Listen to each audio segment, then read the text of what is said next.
Hello friend, मैं हूं सद्दाम हुसैन। नाम तो सुना ही होगा। हाँ, वही सद्दाम हुसैन जो एक मुस्लिम लड़की की वजह से इजराइल के ऊपर मिसाइलों की बौछार की।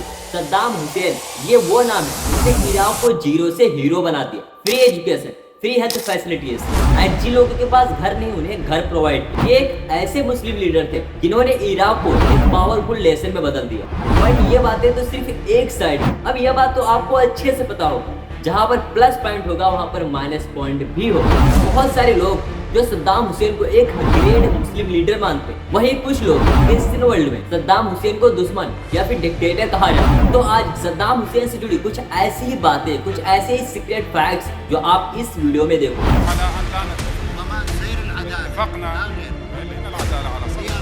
सद्दाम हुसैन जिनका जन्म इराक के एक सिटी तिकरी के अल अफजा नाम के एक विलेज में एक कबीला है जिसका नाम अल्बू नसीर। कहा जाता है कि इस काबिले के लोग अहमद बिन हुसैन नसरुद्दीन के वंशज, और इस काबिले में ही हुसैन अब्दुल माजिद और इनकी वाइफ सफा कुल्फा मस्साफ, इन्हीं के घर 28 अप्रैल 1937 में सद्दाम हुसैन पैदा। और इनका फुल नेम सद्दाम हुसैन अब्दुल माजिद अल तिकरी। सद्दाम हुसैन के पैदा होने से पहले ही इनके पिता कैंसर की बीमारी की वजह से मौत हो गई। सो इसी वजह से इनकी माँ बहुत ही ज्यादा डिस्टर्ब रहने लगी एंड मरने की भी कोशिश की, लेकिन इनकी कोशिश नाकाम रही। अगर कोशिश काम कर जाती तो आज सद्दाम हुसैन दुनिया में ना होते। लेकिन कुछ भी हो, जो अल्लाह चाहेगा वही होगा। कुछ टाइम के बाद इनकी माँ अपनी सेकेंड मैरिज इब्राहिम अल हसन से कर ले और उसके 3 बेटे होते हैं सद्दाम हुसैन को छोड़कर। और सद्दाम हुसैन को उन 3 बेटों की तरह इज्जत नहीं मिल रही थी और इसी वजह से सद्दाम हुसैन अपनी 10 साल की उम्र में ही अपने घर से भागकर बगदाद में अपने चाचा खैरुल्लाह कल्फा के पास रहने लगते और यहीं पर इनकी पढ़ाई लिखाई होती। उस टाइम पे इराक में एक लीडर हुआ करते फुआद अल रिकाबी, जो 1951 में एक पार्टी को इस्टेब्लिश करते हैं जिस पार्टी का नाम बाथ पार्टी रखते। सद्दाम के चाचा जो इस पार्टी से ऑलरेडी जुड़े हुए हो और इसी वजह से सद्दाम अपनी पढ़ाई लिखाई को छोड़कर मात्र 20 इयर्स की उम्र में इस पार्टी से ऐड हुआ, मतलब इस बाथ पार्टी में इंटर हो जाता। अब यही से सद्दाम हुसैन पावर में आना स्टार्ट।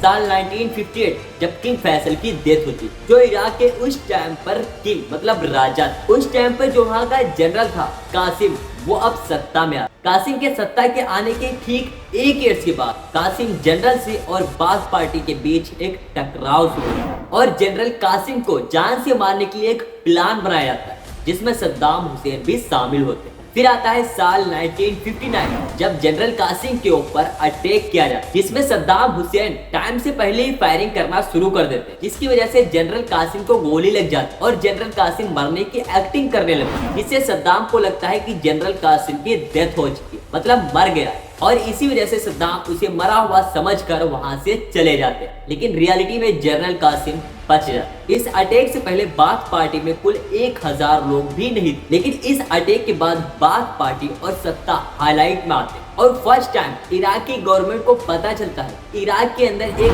सद्दाम नाम का एक शख्स है और यही से लोग सद्दाम हुसैन को जानने लगे। फिर एक ऐसी घटना होती है जो सद्दाम हुसैन की स्केल को और तेजी से बढ़ा देती। साल 1963 जब बाथ पार्टी जनरल कासिम के सत्ता को उखाड़ फेंकती और इसे रमजान रेवोल्यूशन कहा जाता है and this Abdul Salam Arif Iraq के प्रेसिडेंट बनते। साथ ही बाथ पार्टी के लीडर को कैबिनेट में बुलाया जाता है, लेकिन उस कैबिनेट में कुछ ऐसा होता है जिससे बाथ पार्टी को सस्पेंड करके बाथ पार्टी के लीडर को अरेस्ट कर लिया जाता है। लेकिन इस सब मामलों से सद्दाम हुसैन का कुछ भी लेना देना नहीं होता, लेकिन फिर भी सद्दाम हुसैन इस बाथ पार्टी को फिर से बैक करता।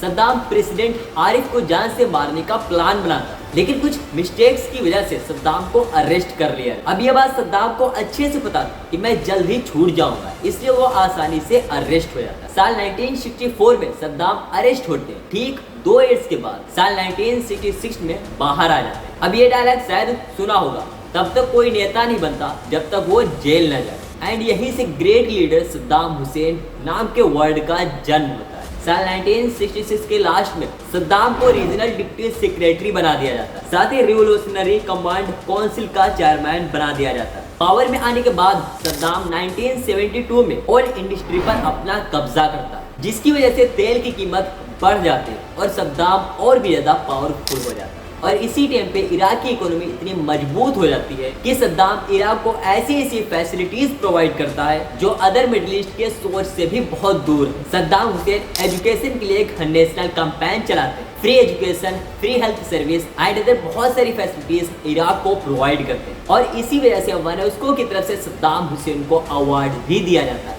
साल 1976 जब सद्दाम हुसैन को इराक के आर्म फोर्स में जनरल बनाया जाता है और ये सब आप जितने भी फोटोज देखते हैं ये सब 1976 के बाद थी। फिर साल 1979 जब अल बकर अपने प्रेसिडेंट पद से इस्तीफा मतलब रिजाइन देते हैं, तभी सद्दाम इराक के प्रेसिडेंट की शपथ लेते हैं। फाइनली सद्दाम हुसैन इराक के प्रेसिडेंट बन जाते हैं। सो आज हम इस वीडियो में सद्दाम हुसैन की स्टोरी को स्टॉप करते हैं और अगले पार्ट में देखते हैं आखिर सद्दाम हुसैन प्रेसिडेंट बनने के तुरंत बाद 68 लोगों को फांसी के ऊपर क्यों लटका दे। इन्हीं सद्दाम हुसैन को मुस्लिम वर्ल्ड में ग्रेट लीडर मानते हैं, दूसरी तरफ क्रिश्चियन वर्ल्ड में इन्हें खतरनाक डिक्टेटर कहते हैं। इतने अच्छे इंसान होते हुए भी इन्हें फांसी की सजा क्यों दी गई, इन्हीं सब बातों को हम अगले पार्ट में एक्सप्लेन से देखेंगे।